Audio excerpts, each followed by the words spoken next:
Bumaba raw ang bilang ng mga text scam sa bansa noong 2025 batay sa ulat ng isang caller ID at anti-fraud app.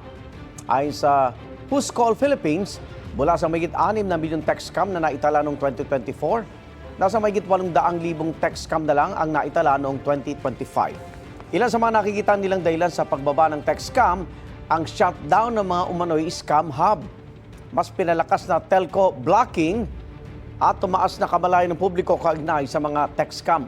Sabi rin ng Who's Call Philippines, ang iba scammer ay lumilipat na sa panloloko sa pamamagitan ng phone calls.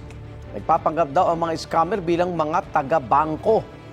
Kaya pinag-iingat din ng Who's Call Philippines ang publiko sa mga scammer online na lumilitaw sa mga social media platform. May paalala naman ng Cybercrime Investigation and Coordinating Center sa publiko.